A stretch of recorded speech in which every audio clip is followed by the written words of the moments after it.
नमस्ते मित्रों। बहुत सारे साधक जब साधना करते हैं तो वो कहते हैं कि जब हम इस सृष्टि का उपयोग और उपभोग करना बंद कर देंगे तभी हमारी साधना फलित होगी, हम मुक्ति की ओर बढ़ सकेंगे। और वो इस प्रकार से करते भी हैं। और संसार में ये देखा भी गया है कि बहुत सारे साधक जो साधना प्रारंभ करते हैं तो उनके मन में यही एक ज्ञान रहता है कि अगर हम इन सबको, इन वस्तु, व्यक्ति और स्थान के साथ जुड़े रहेंगे तो हमारी जो उपासना है या हमारा जो मुक्ति के लिए जो हम कर रहे हैं वो मुक्ति हमें प्राप्त नहीं होगी, जबकि ऐसा नहीं है। महर्षि दयानंद सरस्वती एक आध्यात्मिक पुरुष रहे हैं और उनका अध्यात्म के क्षेत्र में बहुत बड़ा योगदान रहा है। तो महर्षि दयानंद सरस्वती भी इस विषय में कहते हैं कि विज्ञान, कर्म, उपासना और ज्ञान। साधक से अगर पूछा जाए कि ज्ञान, कर्म, उपासना और विज्ञान में मुख्य क्या है, तो वो कहते हैं कि ज्ञान, कर्म और उपासना ही मुख्य है, विज्ञान मुख्य नहीं है। जबकि महर्षि दयानंद सरस्वती विज्ञान को मुख्य कहते हैं, क्योंकि वो कहते हैं कि जब वस्तु का आपने ज्ञान कर लिया तो उस वस्तु का उपयोग भी आपको करना ही है, यही विज्ञान है। महर्षि दयानंद सरस्वती विज्ञान की एक परिभाषा देते हैं। वो कहते हैं कि परमेश्वर से लेकर पृथ्वी पर्यंत और सुई तक का भी जो बोध है उसे विज्ञान कहते हैं। अर्थात बड़े से बड़ा और छोटे से छोटे पदार्थ का भी ज्ञान होना,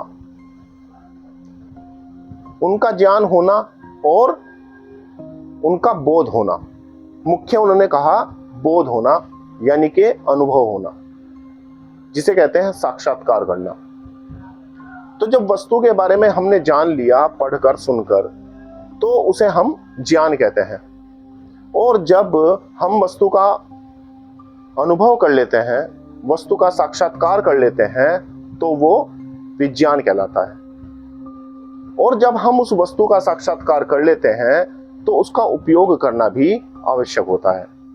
तो इसीलिए महर्षि दयानंद सरस्वती यहाँ पर कहते हैं कि विज्ञान ही मुख्य है। क्योंकि अगर आपने वस्तु के बारे में जान लिया, आप समझ गए कि ये वस्तु ऐसी है, लेकिन आपने उसका उपयोग नहीं लिया, तो उससे आपका कोई लाभ होने वाला नहीं है।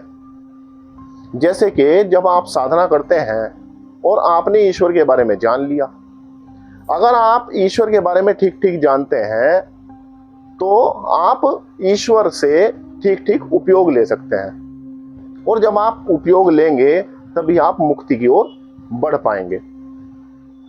इसी प्रकार जितनी भी सांसारिक वस्तुएं हैं, उन वस्तुओं का भी उपयोग और उपभोग करना आवश्यक होता है। अगर ऐसा ना होता तो परमात्मा इन वस्तुओं को देता ही क्यों?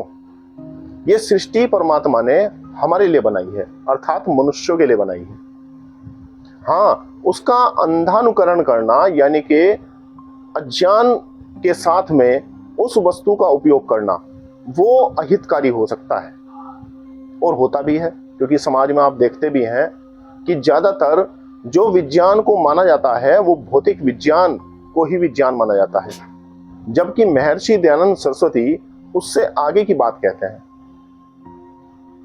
तो भौतिक विज्ञान में जब वस्तुओं का उपयोग और उपभोग होता है तो वो अज्ञान रहित उपयोग जब करते हैं या उपभोग करते हैं तो उससे हमारा हित नहीं होता, अहित होता है। लेकिन महर्षि जी यहाँ पर इन वस्तुओं का उपयोग उपभोग करने के लिए मना नहीं कर रहे, उन्होंने कहीं भी मना नहीं किया। वो कहते हैं कि ज्ञान पूर्वक इन वस्तुओं का उपयोग और उपभोग करना आवश्यक है, तभी आपका हित होगा और वो मुक्ति में कोई बाधक भी नहीं है। हो सकता है वो मुक्ति में साधक ही हैं। तो मित्रों, मेरा आज इस वीडियो को बनाने का उद्देश्य यही है कि ज़्यादातर साधक जब साधना प्रारंभ करते हैं, नए जो साधक होते हैं, तो वो शंकाओं में आ जाते हैं कि हम इन वस्तुओं को छोड़ें या इन वस्तुओं का उपभोग करें, और वो ज़्यादातर गलत रास्ते पर ही चले जाते हैं। वो शंका में ही रहते हैं और वो समझते हैं कि इन वस्तुओं को अगर हम छोड़ दें तो हमारी मुक्ति में साधक होगा, जबकि ऐसा नहीं है। जिन वस्तु, व्यक्ति और स्थान मुक्ति में बाधक हैं, उन्हें ही छोड़ना है। जो वस्तु, व्यक्ति, स्थान मुक्ति में साधक हैं या साधन हैं, उन्हें ही पकड़ना है और उन्हीं के द्वारा हमें मुक्ति की ओर बढ़ना है।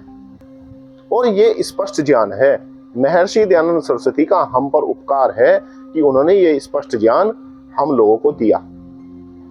हमारे पास वो विचार है, संसार में किसी के पास ये विचार है ही नहीं।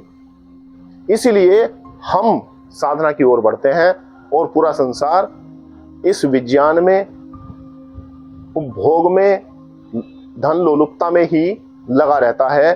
वो दिन रात इसी की चक्की में पिसता जा रहा है। साधना भी करें, साधना के साथ साथ इन वस्तुओं का, व्यक्तियों का, स्थान का उपयोग भी ठीक ठीक करना जाने। ये मुक्ति में कहीं भी बाधक नहीं होंगे। धन्यवाद। नमस्ते जी।